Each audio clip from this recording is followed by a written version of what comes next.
Christmas morning, over 2 decades ago, when I was like 8 years old, I received one of the coolest gifts I've ever gotten. It was the hottest gaming console on the market, the PlayStation 1. And this is the model that I had right here, the PlayStation Slim. And it may be an ancient relic of the past, but it sparked the love of video games that remains in me to this day. After I had received the console itself, I started unwrapping some gifts, and that's when I came upon this. Madden 2002.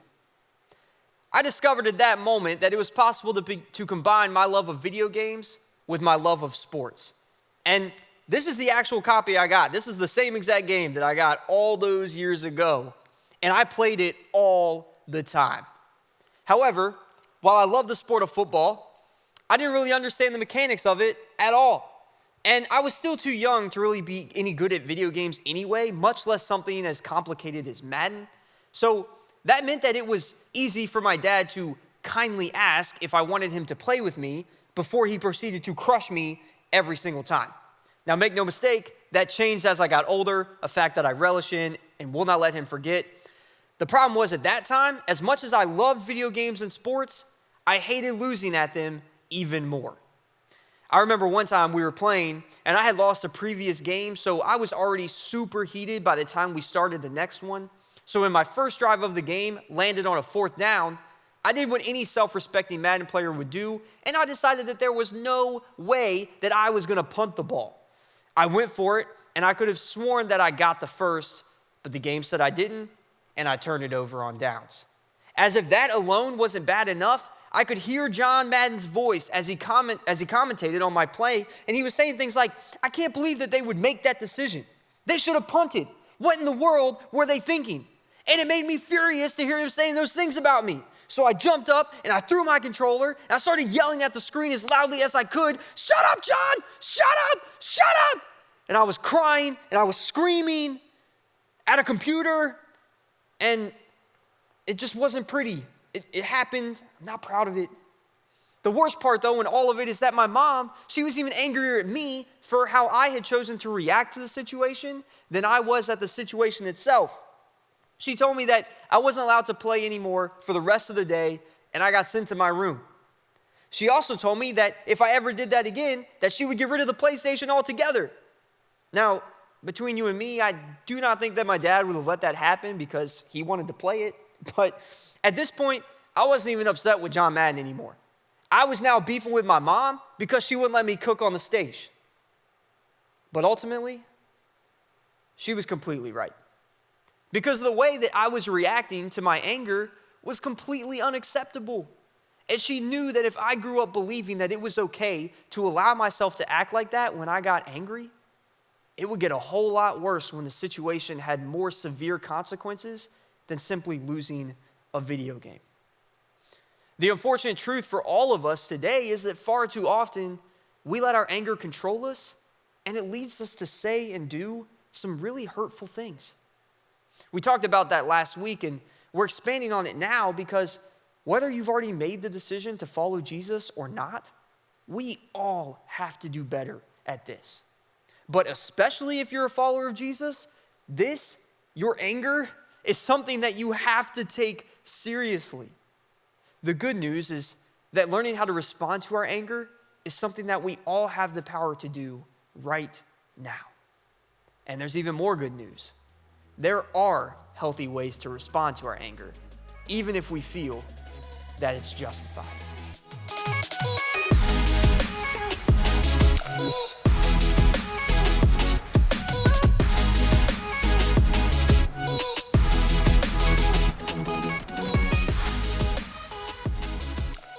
One of the most difficult things to do when you're angry is to represent Jesus well to the people around you.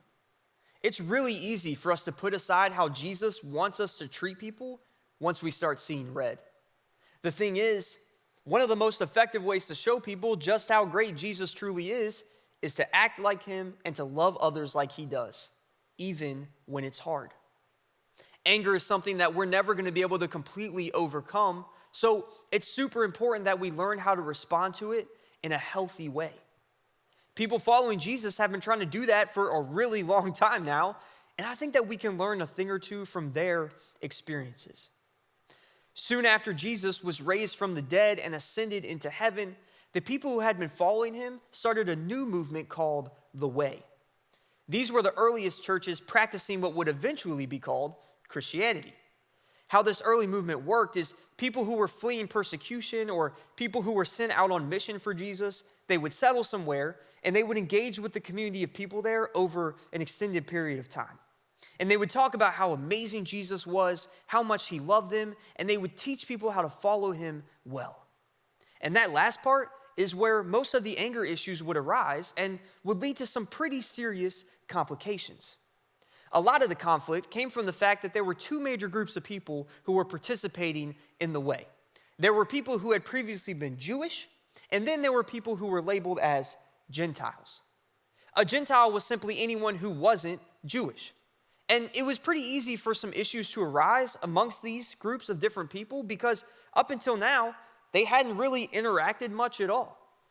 Jewish society was very centrally contained, and they didn't really mingle too much with other people groups, and especially not people with other beliefs. Not to mention that Jesus had been raised Jewish, and Jesus' first followers were in fact Jewish. A lot of these same people, these same followers, or the people closest to Jesus, were responsible for helping to establish the early church as a whole. So they had a very clear picture in mind of what it meant to be a true follower of Jesus. The problem is that oftentimes that picture included a lot of practices taken from Judaism. Now, the practices themselves weren't necessarily an issue.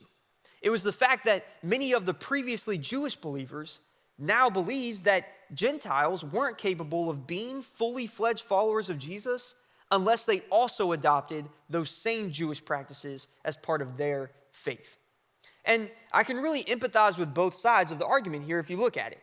For example, if I had spent my entire life believing that it was detestable to eat pork and therefore had to suffer without ever being allowed to eat bacon, only to watch some dude who's been eating whatever he wants his entire life waltz in and immediately be seen as my equal, I'd be pretty angry. I'd be like, dude, you don't know what I've been through. You don't know what I have had to deny myself of for this. Now, on the other hand, if I had been, worshiping some god of the harvest in a random Greek city-state for my whole life and then wanted to start following Jesus, I may reconsider if I was told at the ripe old age of 30, yeah, you're welcome to join us. We'd love to have you.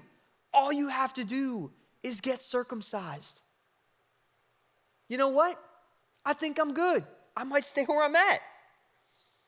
Now, all joking aside, disagreements like these, they created some really toxic environments. The church, it wasn't always a community of people that were supporting each other so that Jesus could be glorified. It was sometimes a battleground that was ruled by anger back and forth.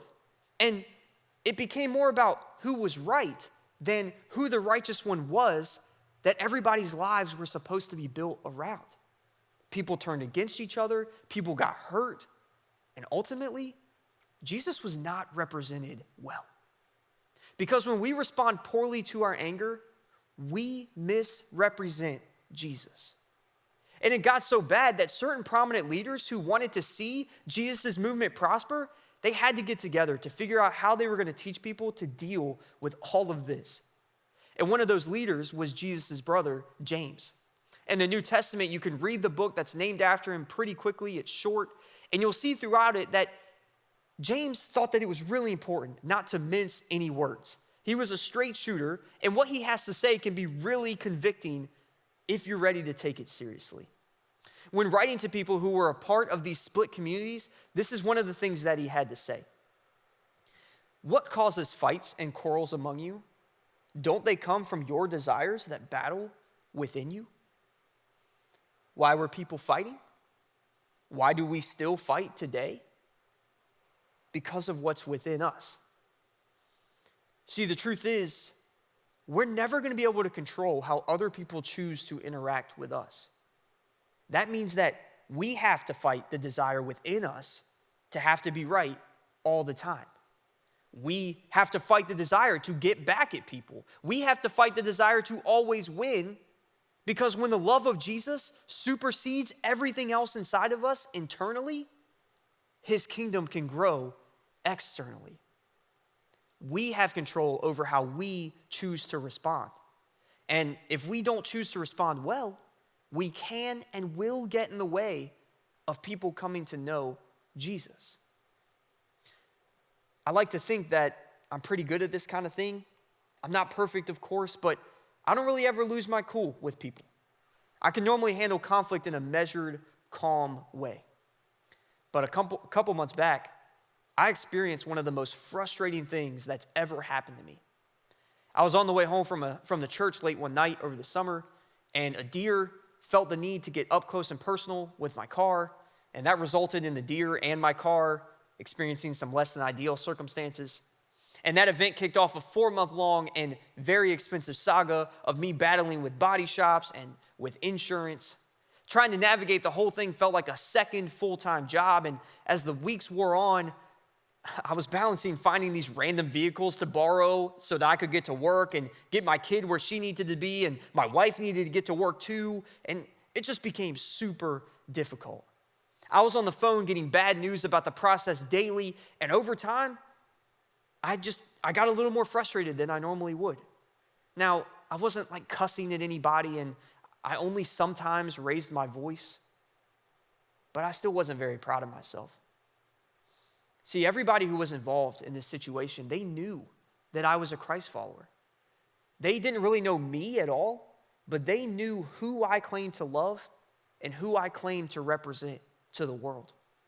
So after I eventually finally got my car back, I called every single person that I had interacted with over the phone individually, even those who I had really only spoken to briefly during the process, and I apologized to them. And I'll always remember the last phone call. It was with my insurance agent, and she picked up the phone with fear and trembling when she knew that it was me calling because, in her own words, I've never seen someone treated as poorly throughout the repair process as you have been. That's what she said to me, and she knew that I was upset about it. But when I told her that I was sorry, there was just like 10 seconds of complete silence. And then, holding back tears, she said, "I'm speechless. This has never happened to me before. Thank you." Now, I don't tell you this story to make myself look good. In fact, I'm pretty ashamed that I even acted in a way that necessitated those phone calls in the first place. I tell you because nowadays, people don't expect to be treated well by people who are angry, particularly if they feel like that person has a reason to be angry. They don't expect for people to show remorse or to have self-control. So when you do, they'll know that something is different about you. They'll know that you've wrestled with this turmoil inside you that James talked about and that you've won. They might just be able to see what Jesus can really do for our world if we'll make sure that the anger doesn't get in the way. So to close out this message, I want to give you some practical tools that James wanted people to be equipped with when it came to responding to their anger. He says, "My dear brothers and sisters, take note of this.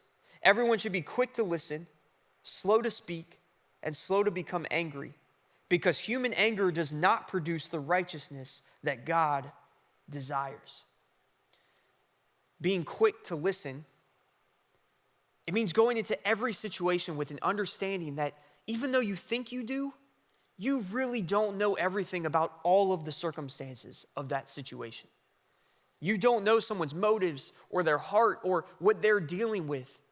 And the only way you'll be able to react appropriately in a way that honors God, particularly under circumstances that lead to some frustration, is to fully equip yourselves with all of the knowledge available. And that knowledge, it can't come from gossip. It can't come from someone who's only going to tell you what you want to hear, but by you listening directly to the people involved with an open mind, a calm spirit, humility, and self-control. The final note on this point is that when I say listen, I mean listen to understand, not listen just waiting for your chance to respond. And that is how we can be slow to speak. A common mistake that we make when we're in conflict with each other is that we think the thing that will contribute the most to a solution is whatever the next thing is that we are about to say. In reality, what contributes the most to a solution when we're angry is actually understanding the information coming in and then really processing what we are saying to ensure that it's a positive contribution. And finally, looking at this scripture and thinking about what we've covered so far, it may seem weird at the end to say that a good way to respond to anger is by being slow to become angry. Like, how does that make sense? You can't use the definition of the word in the definition. Well, over time, if you really work hard on the first two things we talked about, you'll find that your initial reaction to something that used to be anger-inducing is to take a step back instead of charging forward recklessly. And in doing so, you're able to do two things. Instead of immediately jumping to, I need to defend myself, your natural reaction will be to look at what's happening or what's being said and think to yourself, is it really worth my time and the tension that will follow if I blow up about this issue? And as you're thinking about that, you'll be able to say, I haven't reacted yet. So what can I say or do next that will most represent the love of God to the person in front of me, despite the anger that I'm experiencing? Guys, we've talked about anger now for 2 weeks. And if we're being honest, it can be a lot easier to talk about anger than it can be to actually talk through it and learn how to respond to it well and actually process it. You're gonna have an opportunity to do that now in your small groups, and I hope that you take it seriously, and I hope that's beneficial. But to help us prepare for that, I just wanna pray with you guys. So I ask, would you bow your heads with me? God, we wanna be able to represent you well, even in our anger. So God, right now we have the chance with our peers and with leaders who care about us to talk about what that might mean for our lives. God, help us to be honest with our blind spots. God, help us to be vulnerable, and help us to listen with an open heart and an open mind so that we might learn how we can further glorify you. God, we love you, we thank you, and it's in your name that we pray. Amen.